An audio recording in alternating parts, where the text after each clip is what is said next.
कर्नाळातील सांगली रस्त्यावर उसाच्या ट्रॉलीची पिन निसटून ट्रॉली वेगाने मागे येऊन शाळकरी मुलींना घेऊन घराकडे चालत निघालेल्या अभिजित निवृत्ती पाटील वय 42 राहणार सांगली रस्ता कर्नाळ तालुका मिरज यांच्या डोक्यावरून चाक गेल्याने ते जागीच ठार झाले। त्यांच्यासोबत घराकडे निघालेली मुलगी शेजारील 3 मुलींना त्यांनी प्रसंगावधान राखून बाजूला ढकलले, त्यामुळे 4 जणी बचावल्या। थरकापडवणाऱ्या अपघातात अभिजित यांचा मृत्यू झाल्यामुळे परिसरातून हळहळ व्यक्त होत आहे। अभिजित पाटील हे हॉटेलमध्ये मदतनीस म्हणून काम करत होते। पत्नी 2 मुली आई वडिलांसह ते सांगली रस्त्यावर राहत होते, तर भाऊ पुण्यात नोकरीस आहे। अभिजित हे सायंकाळी कर्नाळ हायस्कूल कर्नाळमध्ये शिकणाऱ्या त्यांच्या मुलीला व शेजारील 3 मुलींना घेऊन चालत नेहमी घरी आणत होते। बुधवारी सायंकाळी 5:15च्या सुमारास मुलीला व शेजारील 3 मुलींना घेऊन घरी येत होते।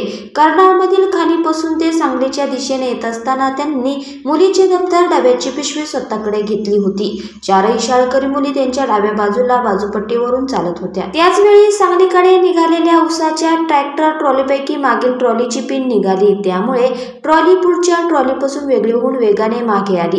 चालत निघालेल्या अभिजितच्या मागे येणारी ट्रॉली पाहून तात्काळ धोका लक्षात आला। त्यांनी मुलींच्या अंगावर ट्रॉली येऊ नये म्हणून त्यांना बाजूला ढकलले, परंतु ह्या प्रयत्नात ट्रॉलीची धडक बसल्यानंतर चाक त्यांच्या डोक्यावरून गेले, त्यामध्ये त्यांचा जागीच मृत्यू झाला। हा प्रकार पाहून भेदरलेल्या मुलींनी आरडाओरडा केला। रस्त्यावरील नागरिक तात्काळ धावले, तोपर्यंत अभिजित यांचा जागीच मृत्यू झाला होता। अपघातानंतर घटनास्थळी गर्दी जमली होती। सांगली ग्रामीण पोलीस ठाण्याचे निरीक्षक किरण चौगुले यांनी तात्काळ घटनास्थळी धाव घेतली। रात्री उशिरा गुन्हा दाखल करण्याचे काम सुरू होते।